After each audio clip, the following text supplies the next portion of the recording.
The Duchess and the Disguise. In the gilded heart of 18th-century Vienna, the city shimmered with the brilliance of courtly intrigue and whispered secrets. The cobblestone streets echoed with the clatter of carriage wheels and the rustle of silk skirts, the air thick with the scent of blooming lilacs and freshly baked pastries. Amidst this grandeur, the grandeur struggled to mask the quiet desperation of one young woman, Duchess Eleanor von Habsburg.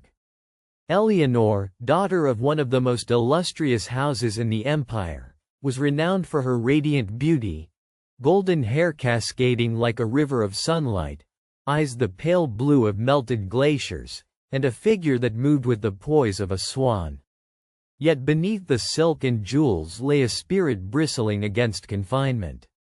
At barely 19, Eleanor was poised on the precipice of a future planned by others, a political marriage to Count Leopold von Stein, a man she had never met but whom she knew would bind her in shackles heavier than gold. Her heart, wild and untamed, resembled not the delicate flower her family wished to prize but a roaring tempest eager to taste freedom. The very thought of entering a loveless marriage filled her with dread, an invisible chain tightening around her soul. But the rigid hierarchy of Viennese nobility brooked no rebellion. Duty was to be obeyed, and the fate of the family depended on her compliance. It was in the quiet moments, cloistered away in her vast bedchamber, that Eleanor found her only solace, turning to the one person who understood her yearning, her confidant and maid, Lisi. Lisi's life was a mirror of servitude. Born to peasants, her hands bore the calluses of labor, her days marked by relentless chores. Yet, beneath her modest garb and simple accent resided a sharp mind and a courage that gleamed brighter than any jewel in the Duchess's treasury. The two women, though divided by birth, were united by a profound bond forged in stolen moments of laughter and shared secrets. One crisp autumn evening, as the golden leaves blanketed the palace gardens, Eleanor summoned Lisi to her quarters.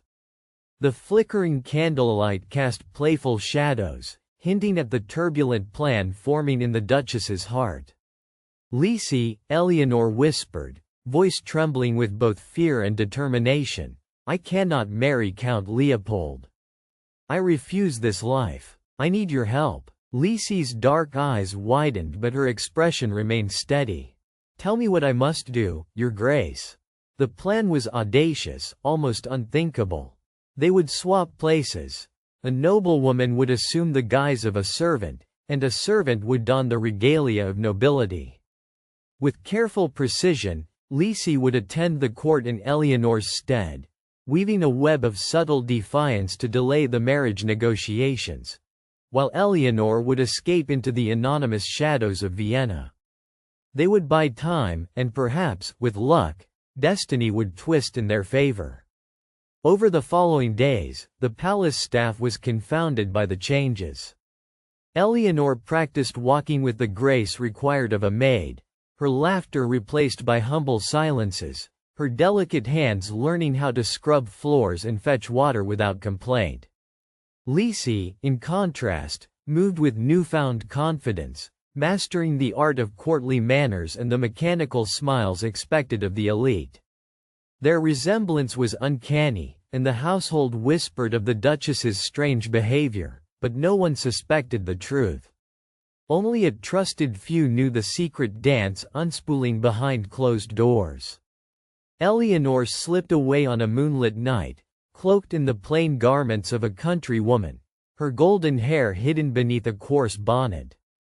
The city's winding alleys offered anonymity as she mingled among merchants and artisans, tasting the freedom of a world starkly different from her own. Days stretched into weeks. Lisi navigated the treacherous waters of court, skillfully evading Count Leopold's hawk-like gaze. She feigned illness, sent veiled messages of disinterest, and endeavored to unravel the political knot binding their families. But as the deception deepened, peril loomed. The Count was no fool, and murmurs of unrest reached the ears of Emperor Joseph II himself. Rumors whispered of a madness creeping through the Duchess's mind, or perhaps a scandal lurking within the household walls. One evening, a messenger arrived with a summons for Eleanor to attend a ball at the Hofburg Palace. It was an event that could seal her fate, or crack the carefully woven disguise. Lisi, inhabiting the Duchess's role with grace and subtle subversion, prepared for the gathering. Her heart pounded, not just from the fear of discovery but from the heavy burden she bore for Eleanor's future. At the grand hall, glittering chandeliers cast rainbows of light upon the sea of silk and velvet. Nobles circled like stately swans, their laughter mingling with the strains of a chamber orchestra. Lisi moved through the crowd, her eyes searching for Count Leopold. She found him near the dais, a man with cold, calculating eyes and a smile that never quite reached them. "Count Leopold," Lisi greeted, curtsying with practiced ease, "I am honored to dance with you." He accepted with a slight bow, and as their hands met, a chill passed through her. "You seem different, Duchess," he murmured, stepping closer. "More spirited than I expected." Lisi held her composure, deflecting his every probing gaze. Meanwhile, Eleanor, far from the castle, found refuge in a small village tavern. Here, she was merely a lost traveler, her noble titles as distant as the stars above. She worked alongside peasants, her slender fingers unaccustomed but eager to learn the rough tasks of farming and weaving.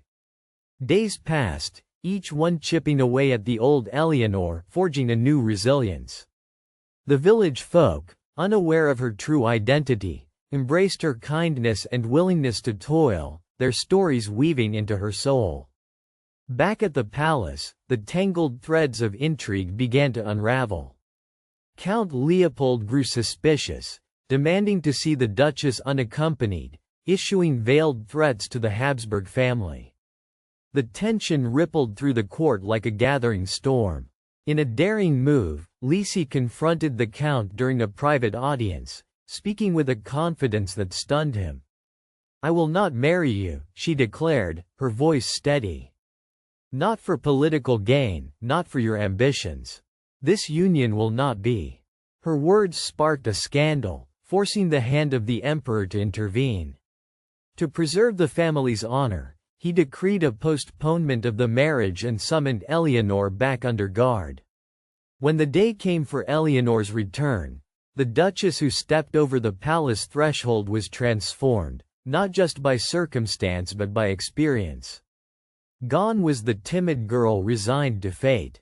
In her stead stood a woman tempered by hardship and emboldened by self-discovery.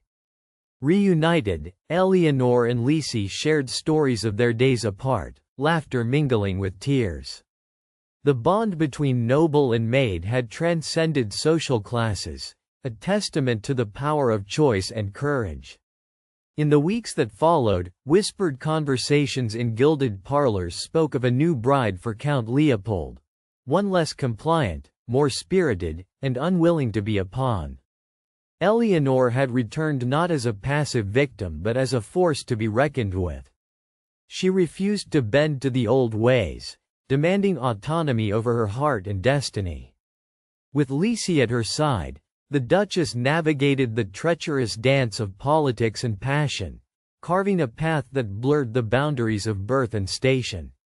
The city of Vienna watched as the Duchess redefined what it meant to be noble, not merely by blood but by the strength of the spirit. And in quiet moments, by candlelight, Eleanor would glance at the worn dress of a servant hanging in her chamber, a reminder of the days she walked among the people, and the maid who became her sister in defiance and hope. Like and subscribe for more stories.